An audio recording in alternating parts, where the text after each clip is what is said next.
Hello and welcome back to your favourite educational podcast. In today's video we have a collaboration with my good friend Elle, you may have heard of her, and she is telling us what we are leaving behind in 2024 and what we are replacing it with in 2025. The colloquialism on the streets being 2025 ins and outs.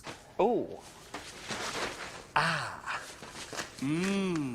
That's it, I'm not going. In today's video, we are going to read and unnecessarily review Elle's 2025 fashion ins and outs. First out in 2025 is baggy jeans, and Elle is proposing that we switch these out for stretchy pants. If I may reference the pictures Elle has given us for this, I believe she is talking about what is more commonly known as the legging. What I believe Elle has done here is she's based her prediction on the idea that baggy jeans are the most extreme end of a scale, and she has identified for us the exact opposite of that, the legging. I've said before that I don't particularly like the baggy jean, specifically the low rise, parallel, wide leg, straight up and down baggy jeans. I like baggy clothing in general, but the plain baggy jeans are getting a bit dull for me. But just because I don't like that kind of baggy jean and the trending baggy jean of 2024, it doesn't mean I'm going to flip to the other end of the scale. Allow me to put this on an axis for you. Elle has essentially put bagginess on the x-axis for us. On one end she's put baggy jeans, the 2024 trend, and on the other end she's identified that the opposite of this is the legging, which we'll be seeing supposedly so in 2025. Now what we must do is analyse the y-axis. On the y-axis I am going to put potential for trendiness, or rather trend potential. I'm going to put trend potential on the y-axis, and I believe that wherever you have an extreme you have peak trendiness, and if I were to illustrate this on my graph it would look something like this. I think we can quite universally say that the trendier something is, the stronger our opinion is on it, the more ubiquitous it is, the higher exposure we have to it, and the more time we have to form an opinion on it. But also, let's consider, as Elle is basing their prediction on the idea of extremes, the degree of extravagance mirrors the strength of our opinion. So the more extreme, the stronger opinion we have on it. For example, allow me to change this axis to colleague lunch boxes. Our first colleague is a raw carnivore, raw steak sans cooking. Another one of our colleagues is a raw vegan. They, in their lunchbox, have a selection of vegetables, including raw carrot, broccoli, courgette, and a couple of raw mushrooms. Now, I'm not saying that we can't be accepting of both, because of course we can, and we are, but no matter what you're feeling towards these things, whether it's positive or negative, you have a stronger feeling towards these colleague lunchboxes than you do towards our third colleague, who has brought in a cheese sandwich, a packet of crisps, and an apple. I'm sure most of us would just keep our noses out of it. I mean, I would. I don't really care. Nevertheless, we do form an opinion in our heads. It's inevitable. I certainly do anyway. And my opinion is certainly stronger with the lunchboxes provided by colleague 1 and colleague 2 than it is on the lunchbox provided by colleague 3. Allow me to assert my hypothesis. Extremes are trendy with this information that will follow. Hang on a second. You can see clear peaks here in the trendiness of veganism. You can see that in January 2020, veganism was at peak trendiness, as opposed to the carnivore diet, which is currently trendy at the moment. So if we circle back to the point at hand, Elle's prediction is based on finding a silhouette with the same degree of trendiness. Personally, I don't think the trend cycle is quite that cut and dry. I don't think we move quite that quickly from one extreme to the other. I think we travel along the x-axis as though it were a trajectory. If we were to speak about this chronologically, our starting point being the 2024 baggy jean, I think that we would go through the motions of silhouette before we reach peak skinniness. With that sentiment in mind, I believe that in 2025 we will be seeing more straight leg silhouettes, just less harsh of either extreme. We're going into a neutral zone, I think. And let me just say, I'm not telling you what to buy at all. I'm not saying that you can't buy baggy jeans. I'm not saying that you can't buy skinny jeans. I'm definitely a baggy clothes wearer on the baggy end of the scale. What I'm saying is there is a danger in predicting these opposite silhouettes. The problem lies in the idea that you are getting rid of your baggy jeans and replacing with the exact opposite silhouette just because it's trendy. I mean, there's no way I'd be walking around in skinny jeans. I just know that. I know that no matter what anyone else is wearing, skinny jeans don't suit me. And if we refer back to our example, I'm sure there are many raw vegans still out there now past the peak trendiness in 2020, even after the trend has somewhat been exhausted. Like them, I will be standing strong in my baggy jeans until the end of time. Next out, Elle is proposing the lug sole is out and we are replacing it with the riding boot. Now, I don't know about you, but I don't frequently hear the term lug sole. I believe the term more frequently used in the fashion community is chunky. Tell me if I'm wrong. Now, I would actually disagree with Elle here, but let's put that to one side and assume Elle is correct for one moment. How dare she? She is saying that the lug sole will be replaced with the sleek riding boot, and what I believe that she has done here is she has taken the same kind of idea as what we mentioned previous and applied it to this scenario. She has put this on an axis of chunkiness and said riding boot will be the other extreme. So that is what will be trending in 2025. Following the hypothesis mentioned before, the lug sole is very trendy on one extreme, so the riding boot will be very trendy on the other extreme. Personally, I don't believe that we can quite use this same theory in this situation because footwear has an element that we were essentially missing in our previous example with silhouette of trousers. This element is performance. The bagginess of your trousers does not have quite the same value in performance as traction does on the sole of your shoe. But it's going to get far too complicated if we start adding a z-axis to our little diagram here. So for the moment, our y-axis is now performance. Now, I believe that peak performance will actually lie closer towards the chunky end as it would the sleek riding boot end. Boots are made for walking, Nancy once told me, and as such I think we can consider the walking boot to score highest in performance, unless you're riding a horse, of course, but in that case our feet aren't even touching the ground, so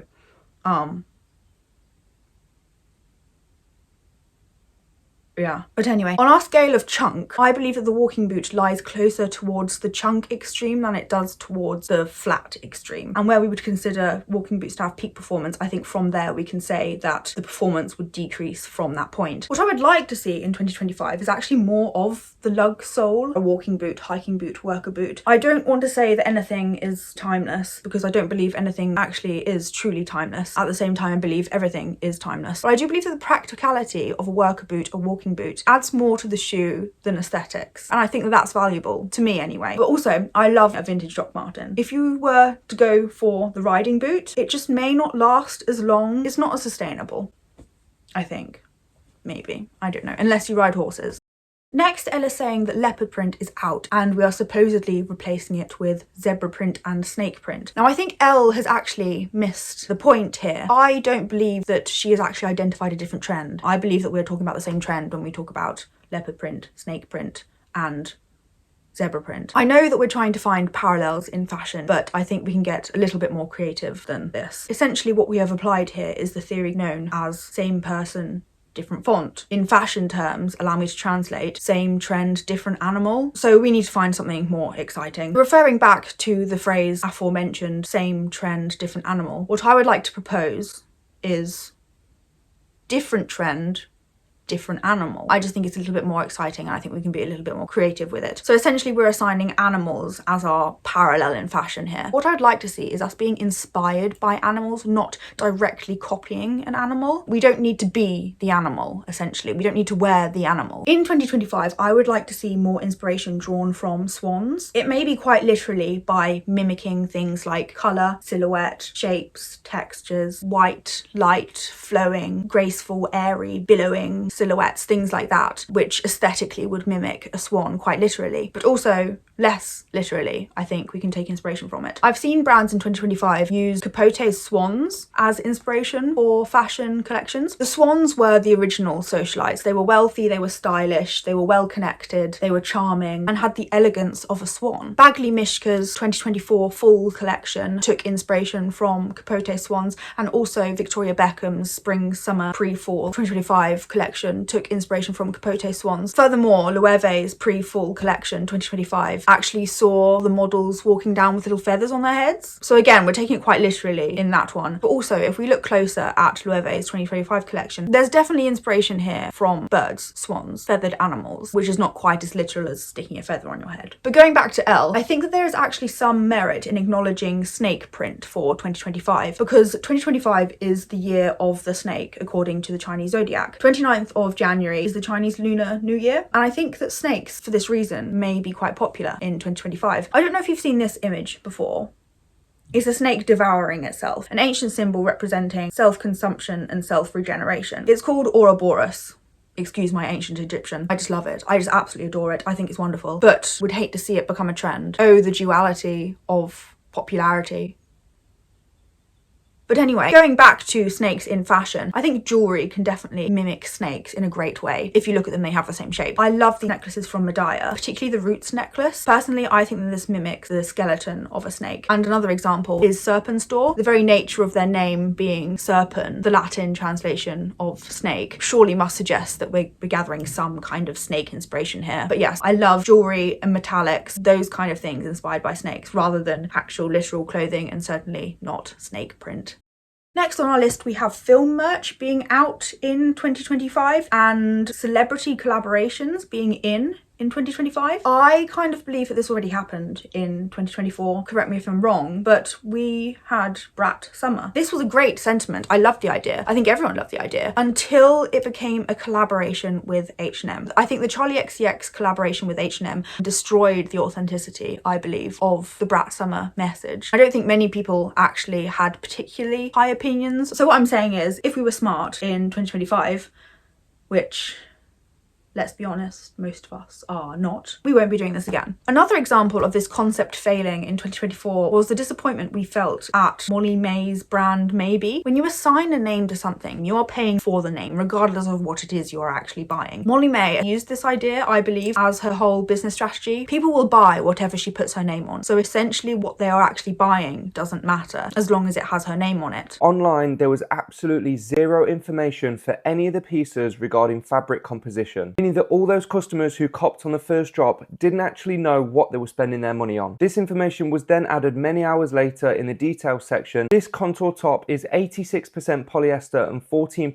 spandex, known as 100% plastic, and it's £50. The blazer is £140 and is over 80% plastic made from polyester and acrylic. And even this knit is 95% plastic and only 5% wool for £65. These are all very low quality materials and are synonymous with fast fashion, and are also very cheap to make. So if a businesswoman's aim is to make money, let's use cheap clothing, cheap production to make big profits. And that's what she did, unfortunately. I actually love Molly May, but maybe just not as a fashion designer. I think we could have done a little bit better. I'm not mad, I'm just disappointed.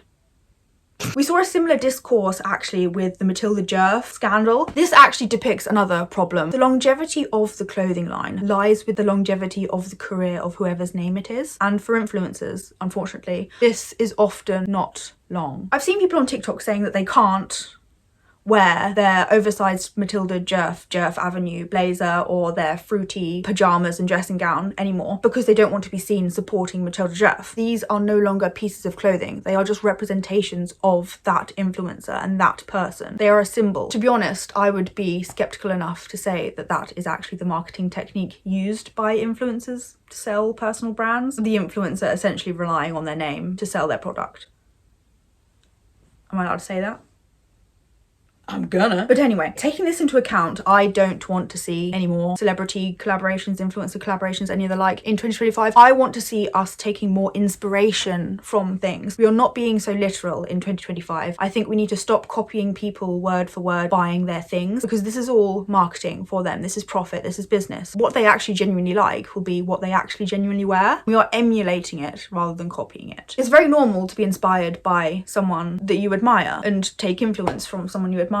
So I'm not saying we should ban celebrities or influencers in any case, but I just think that we should recognise that a collaboration is a money-making endeavour, and what they actually like, they will spend their own time and money wearing, making, doing, whatever. I think it's a great idea in general to take inspiration from things that you like. Actually, on my Instagram, I posted a story the other day saying what videos would you like to see in 2025, and a lot of people said, what movies and TV shows do you take inspiration from? So let me know in the comments if you would actually like to see that, because I can do a video on that if you'd like, taking fashion inspiration from the shows I like. Might be interesting.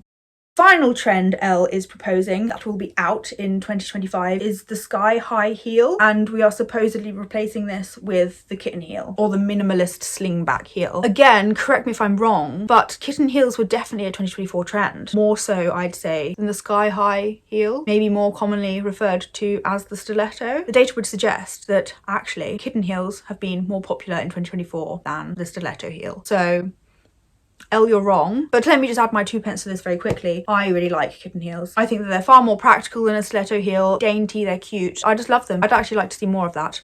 And that is everything I have time for today. I really hope you enjoyed that video. Thank you for gracing me with your company. I really hope to see you very incredibly soon. Sorry for the lighting. We do operate from a Ring doorbell.